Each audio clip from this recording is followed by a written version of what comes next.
శుక్లాంబరధరం విష్ణుం శశివర్ణం చతుర్భుజం ప్రసన్నవదనం ధ్యాయేత్ సర్వవిఘ్నోపశాంతయే అగజానన పద్మార్కం గజానన మహార్నిజం అనేకదంతం భక్తానాం ఏకదంతముపాస్మహే. ఓం గం గణపతయే నమః. ఓం శ్రీమాత్రే నమః. ఓం శ్రీ గురుభ్యో నమః. మా ఆది ఆస్ట్రాలజీ చూస్తున్నటువంటి మీ అందరికీ, అలాగే విదేశాల్లో కూడా ఉంటూ నా వీడియోస్ చూస్తున్నటువంటి మీ అందరికీ పేరు పేరున నా హృదయపూర్వక నమస్కారాలు. ఇప్పుడు మనం 16 ఏప్రిల్ నుంచి 30 ఏప్రిల్ అంటే 16th ఏప్రిల్ నుంచి 30th ఏప్రిల్ అంటే 15 days ఏప్రిల్లో ఎలా ఉండబోతోంది అంటే మేషరాశి నుంచి మీనరాశి వరకు కూడా ఈ రాశుల వాళ్ళ ప్రభావం ఎలా ఉండబోతుందో ఇప్పుడు తెలుసుకుందాం. దానికంటే ముందర మీరు మీ జాతకాలు చూపించుకోదలుచుకుంటే మా ఆది ఆస్ట్రాలజీని కన్సల్ట్ చేయండి. ముఖ్యంగా మీ date of birth, time of birth most important అండి, అంటే ప్లేస్ ఆఫ్ బర్త్, ఈ 3 ఇంపార్టెంట్ అనమాట. ఉంటే మీరు ఏ ప్రాబ్లమ్స్ ఏమైనా ఉన్నా కూడా నాకు ఫోన్ చేస్తే నేను తప్పకుండా పరిష్కార మార్గాలు నేనే మీకు సూచిస్తాను. మనం ఇప్పుడు వృశ్చిక రాశి గురించి తెలుసుకుందాము. 16 నుంచి 30 తారీఖు ఏప్రిల్ వరకు కూడా వృశ్చిక రాశి వారికి ఎలా ఉండబోతుంది? బ్రహ్మాండంగా ఉండబోతుందండి. ఏం భయపడాల్సిన అవసరం లేదు. మీరు చాలా తెలివిగా ఉంటారు, సీక్రసీ మెయింటైన్ చేస్తుంటారు, ఆదరణ ఎక్కువ, మీకు జ్ఞాపశక్తులు అమోఘం, ఎదుటి వాళ్ళకి సలహాలు ఇవ్వడంలోనూ అలాగే సలహాలు తీసుకోవడంలోనూ ఔన్నత్యం మీకు బాగా ఉంటుంది. మహా తెలివైన వారు. ఇక్కడ మీ ఈ వారంలో, ఈ వారం అంటే ఈ 15 రోజుల్లో కూడా మీకు రావాల్సిన డబ్బులు లేట్ అయిపోతూ ఉంటాయండి, ఆలస్యం అయిపోతూ ఉంటాయి. సకాలంలో మీ డబ్బులు రావు. ఎందుకంటే మీకు జనరల్ శని ప్రభావం వల్ల స్లో అయిపోతూ ఉంటాయి అన్నమాట. అలాగే చాలామందికి గాయకులు కానీ, యాంకరింగ్ గుర్తులో ఉన్న వాళ్ళు కానీ, వాళ్ళకు కూడా అవకాశాలు త్వరగా రావు, పట్టాన్ని రావు, స్టక్ అయిపోతూ ఉంటాయి. ఏదో ప్రభావం వల్ల, ఎవరో అడ్డుపడడం వల్ల వాళ్ళు ఉన్న అవకాశాలు చేజారిపోతూ ఉంటాయి. కానీ లేట్ అవుతుందేమో తప్ప అవకాశాలు రాకుండా ఉండవు. లేట్ అవుతుందేమో తప్ప ధనం రాకుండా ఉండదు, వచ్చి తీరుతుంది. అదేకాకుండా మీరు ప్రయాణాలు బాగా ఎక్కువ చేస్తుంటారండి. ముఖ్యంగా షార్ట్ జర్నీస్ ఎక్కువ. మీ సోదరులను కలవడానికి ఎక్కువ అవకాశాలు ఉంటాయి. వాళ్ళకి మీరు ఫైనాన్షియల్గా కానీ, మాట పరంగా కానీ మీరు సహాయ సహకారాలు ఎప్పుడు అందిస్తూ ఉంటారు. అలాగే విద్యలో కూడా కష్టపడి చదివిందే విద్య రాదు. ఇప్పుడు శని ప్రభావం బాగుంది కాబట్టి విద్యలో ఆటంకాలు లేకుండా నిరాటంకంగా విద్య సాగుతూనే ఉంటుంది. భయపడకండి. అంతేకాకుండా తల్లిగారికి ఆరోగ్య పరిస్థితి, ఆర్థిక పరిస్థితి, ఆరోగ్యం, అన్ని విషయాల్లో అద్భుతంగా ఉంటారు. ఆవిడ ప్రాబ్లం లేదు. అంతేకాకుండా మీరు వాహనాలు, గృహాలు, సౌఖ్యం కూడా ఉంటుంది ఎక్కువగా.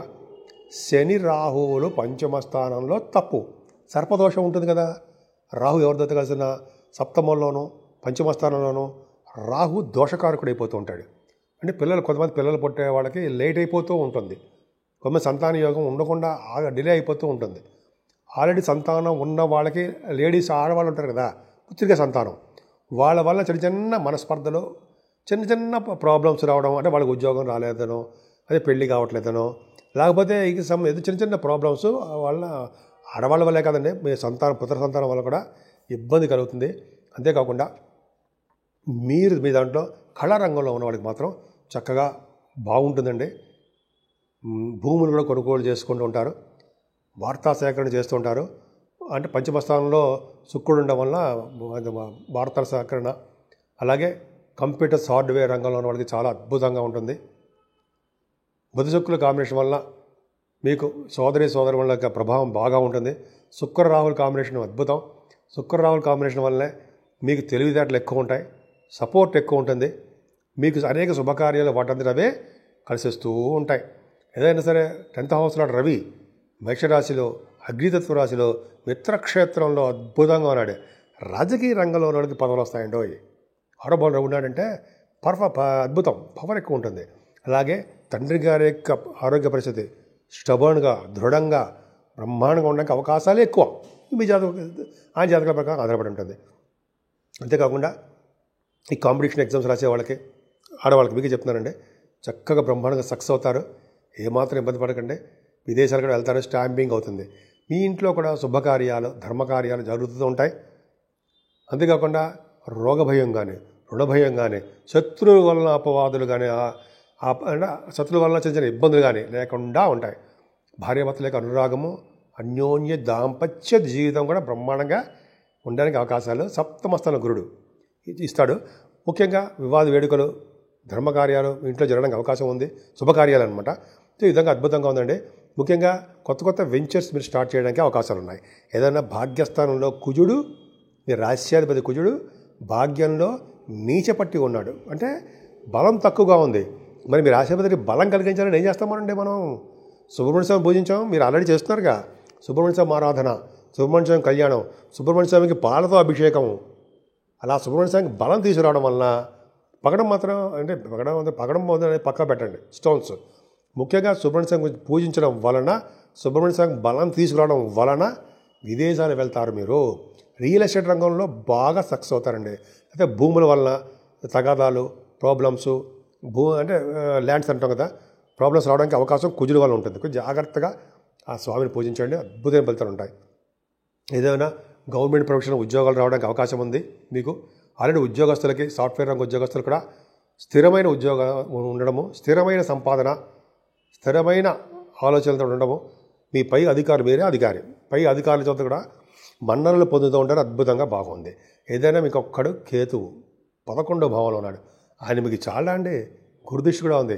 అందుకని చెప్పి వృశ్చిక రాశి వాళ్ళు ఎప్పుడు నిరంతరంగా హ్యాపీగా ఉంటారు.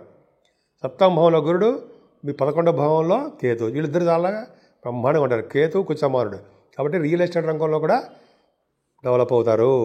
అలాగే సాఫ్ట్వేర్ రంగ ఉద్యోగస్తులు కూడా సక్సెస్ అవుతారు. ప్రమోషన్స్ వస్తాయి అంటాం కదా, ఖచ్చితంగా ఉన్నాయి మీకు. అంతేకాకుండా మీరు చేస్తున్న వ్యాపార అభివృద్ధి, నిరంతరము ధనప్రాప్తి కలుగుతుందండి. ఏ భార్యాభర్తల యొక్క ఔన్నత్యము 11వ భావం కూడా చూస్తాం. చాలా ప్రేమ బాగా ఉంటుంది.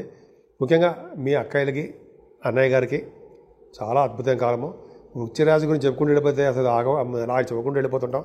సో మీ రాశి వారికి చాలా బాగుంది. సుబ్రహ్మణ్య స్వామి ఆరాధన చేసుకోండి. 30వ తారీఖుని మనం సింహాచల లక్ష్మీనరసింహ స్వామి వారి యొక్క దర్శనం కలగబోతోంది. ఈ మధ్యనే చూశాను పేపర్లోను.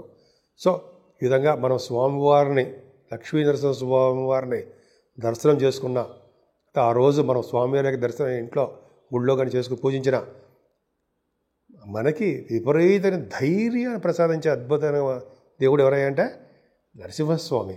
సో ఆయన చూద్దాము, అని దండం పెట్టుకుందాము. గ్రహాలలో వచ్చే ప్రభావాలన్నీ తగ్గుముఖం పడడానికి అవకాశం ఉంది.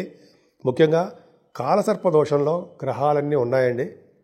ఒక్క చంద్రుడు తప్ప 6 గ్రహాలు కూడా, రాహు నుంచి కేతు వరకు కూడా గ్రహాలన్నీ కూడా సవ్యకాల సర్పదోషాన్ని ఉంది. సో ఈ విధంగా మనం జాగ్రత్తగా ఉంటే సరిపోతుంది.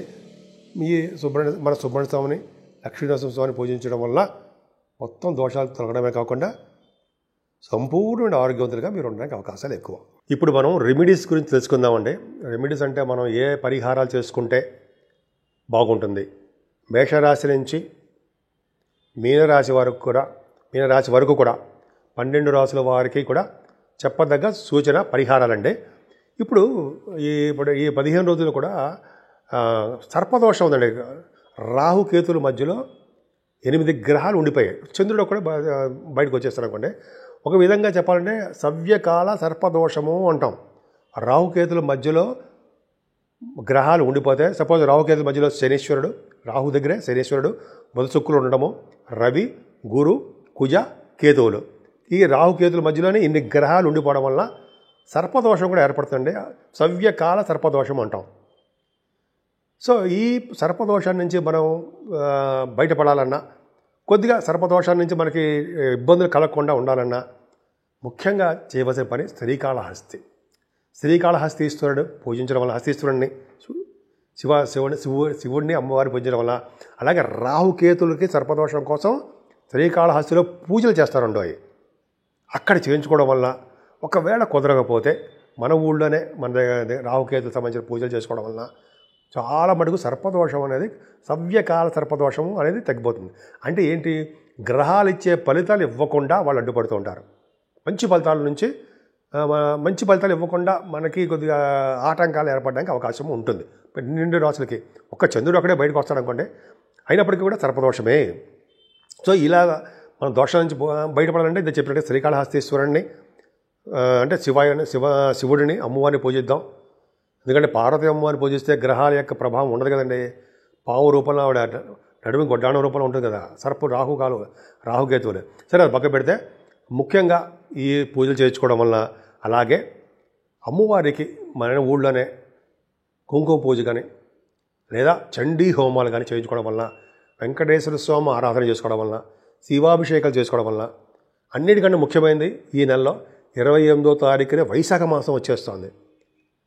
అందున 30వ తారీఖు మన సింహాచల నరసింహస్వామి చందనోత్సవం జరగబోతుంది. సో అంటే ఏంటి, మనం నిజరూప దర్శనాన్ని సింహాచలంలో నరసింహస్వామికి గంధంతో, మీకు తెలియదు ఉందండి, మొత్తం స్వామివారిని కప్పేస్తారు, చేసేస్తారు.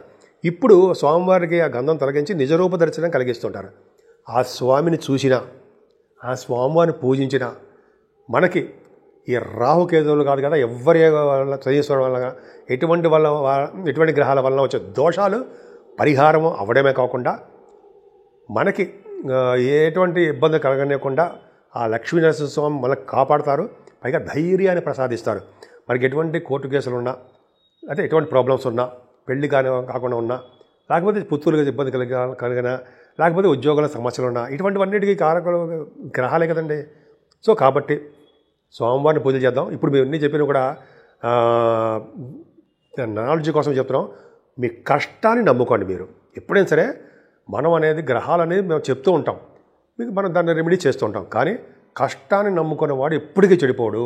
అంటే నిజాయితీగా కష్టపడి డెడికేటెడ్గా నిమగ్నమైపోయి చేస్తుంటారు ఉంటారు చూసారా, మీలాంటి వాళ్ళు కష్టపడతారే, వాళ్ళకి తిరుగులేని సామ్రాజ్యం, తిరిగే ఉండదు లైఫ్లో. సో కష్టపడండి, ప్రతి దాంట్లోనూ విజయం పొందండి.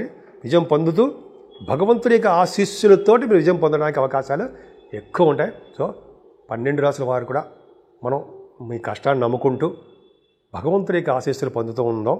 ఈ విధంగా ఈ 15 రోజులు మీకు కలిసి రావాలని, ఆ లక్ష్మీనరసింహ స్వామి యొక్క దీవెనలు, ఆయన యొక్క కరుణ కటాక్షాలు మీ మీద, మనందరి మీద ఉండాలని నేను మనస్ఫూర్తిగా కోరుకుంటున్నాను.